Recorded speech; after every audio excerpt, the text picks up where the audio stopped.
Today I'll tell you why I sometimes refuse to get a deal, even though it would be a good one for me.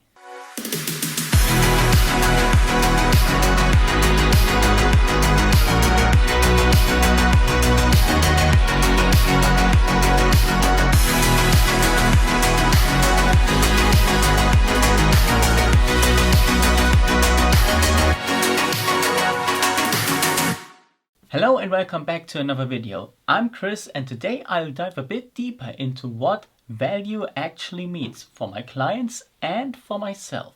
This video is about one of my key principles of my business, because we create solutions that users rather want to have than being without them. And that's the third paragraph of my business's code of conduct.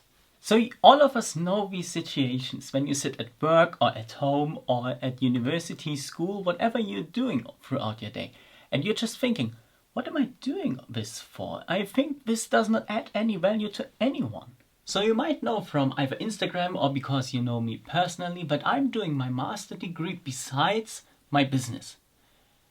And I have to say, I love it. Not only because I met my girlfriend there last October, but also because it's actually some good experience that you can gain there, and the subjects that we have are actually really good.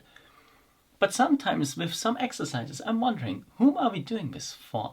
Because I can't see any value for myself, I can't see any value for the lecturers, and I can't see any value for anyone else. And that makes me a bit sad, because it's actually a really nice course and I would everyone advise to do it, because you will profit from it in the end. I'm confident with that. But as I've said before, I sometimes can't see any value with some of the exercises. And this is something I personally hate. Every project I do for either a client or one of the internal projects always needs to add value to someone. And that's why I sometimes reject projects, because I can't see any value that I can give to my client. And therefore I would say, no, I don't want that deal. However, if we change the project just a bit, I can see way more value for you as my client. And you might remember this from one of my last videos, because user experience design is creating solutions that the users rather want to have than being without them. And as I am a UX agency, user experience, of course, plays an essential role with every project that I'm working on for a client and also for the internal projects. And therefore, if I can't see any value with a project for a client, and if I can't create a great user experience for the client, then I will not accept the project, because it is not worth anything to the client in the end, and therefore I would not like to work for him or her. But that's not often the case, because most of the time it's actually guaranteed that I will find an alternative that adds more value to the client compared to the project that he or she actually wanted to have. And this is the case with one of the current projects that I'm working on. So the client that came to me just wants to have some new pricing lists. And of course I could do it. I could create a brochure for them where all the prices are listed. But that's not how I think. I think, well, the client wants a pricing list. How can I add even more value to him or her, or his or her business?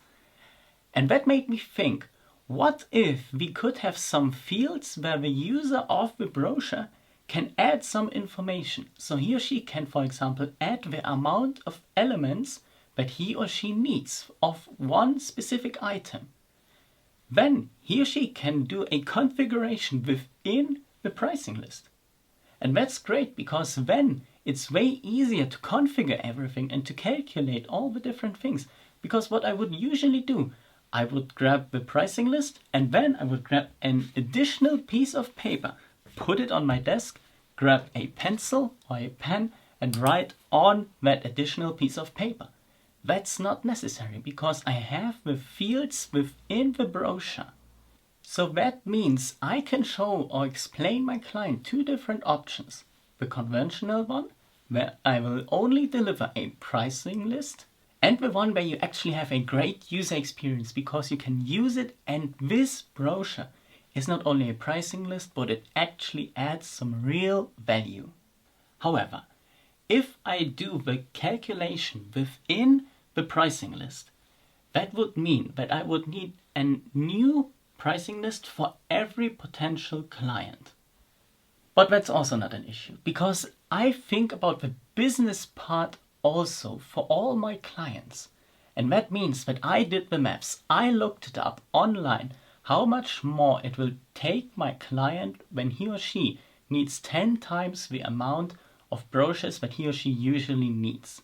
And based on my research, that means that he or she needs approximately 10 times the amount of brochures that he or she needed before. And therefore, it's only approximately 700 euros more that he or she needs to spend on the pricing lists.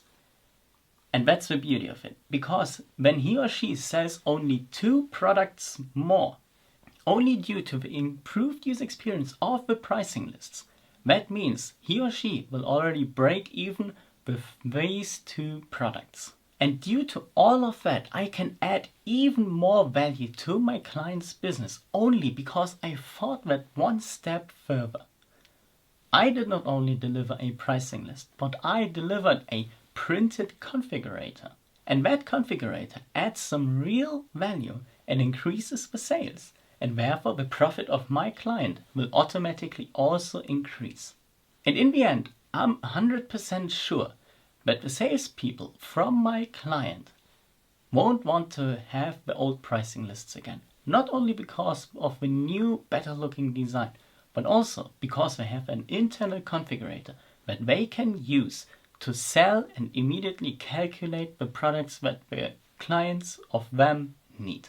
And therefore, I can claim that we at the UX agency create solutions that users rather want to have than being without them. And with that, I would like to end today's video. Thank you so much for watching. If you liked it, please subscribe to my YouTube channel, turn the notifications bell on, and also hit the like button. And if you have any other question that I should answer in one of the next videos, please leave them down in the comment section. Have a nice time.